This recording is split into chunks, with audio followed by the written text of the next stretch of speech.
He wasn't born the way most of us are. And when enemies tried to lock his mouth shut, he answered with something louder than words. This is Raymond Nonnatus, hostage by choice, breaker of chains, the saint who shows how far mercy will go. If a padlock can't stop a message, what can? Start with a loss. A mother in labor. Things go wrong.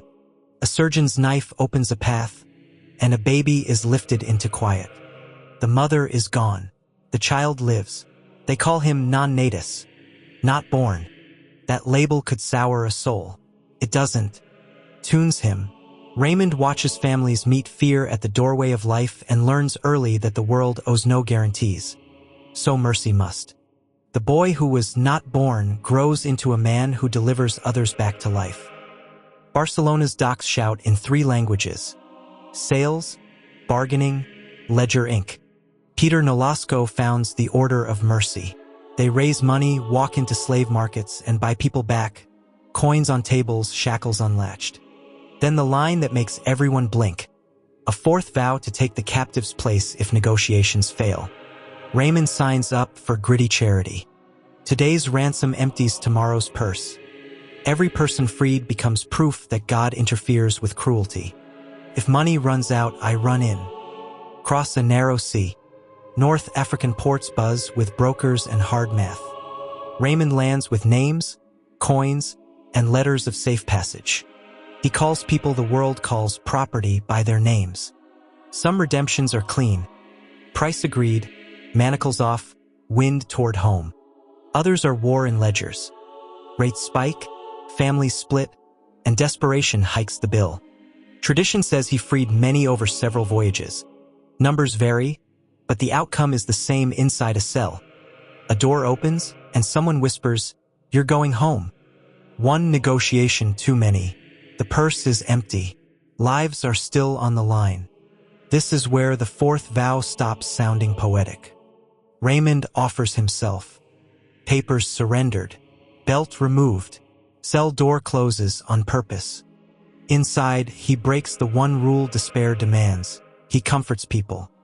Rumors suggest he kept speaking hope and judgment openly.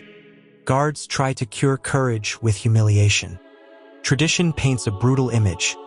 Holes through his lips, a padlock clicked to silence him.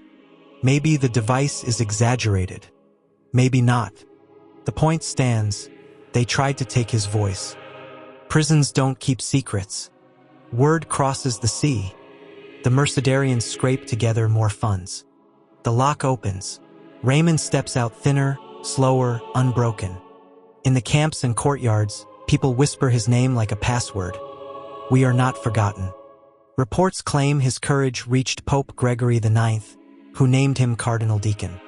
Some historians question the paperwork and timing. Either way, the truth is simple. Honor chased a man who was already spent. Travel wears him down. At Cardona, the life that began with a knife slowly closes. No speech, no spectacle. Just a room where people who owe him everything sit in the kind of silence only tears can fill. It's said there was debate over who should claim his body, settled by a sign, and he was buried with his Mercedarian brothers. Whether legend or fact, the sum remains. Fewer chains, more free faces. Why childbirth? Because his own beginning nearly failed, and mercy carried him into the world. Mothers whisper his name when fear enters the room. Why speech and reputation? Because a padlock tried to define him and failed. He guards people misquoted, slandered, and those trusted with secrets that must be kept. Our world ransoms attention with algorithms and hides people inside systems that look clean on paper. Raymond answers with 4 moves. Learn names, pay a price, skip the theater, take someone's place when they can't take another hour. He didn't invent mercy, he removed the excuses. That's why icons show the lock. Not because cruelty had the last word, but because faith found the key. Saint Raymond Nonnatus proves 2 things. Freedom is expensive and silence can lie. He paid with his safety so strangers could walk free. When they gagged him, the story learned to speak without a mouth. If someone you love is behind a door you can't open, let his vow coach your next step. Name the person, count the cost, walk in anyway. If this stirred you, like the video so it reaches someone who needs courage. Subscribe for more saints told like people you could actually meet. Then answer this. Which line will you carry into your week? The fourth vow, the padlock, or the birth that fought its way into the world?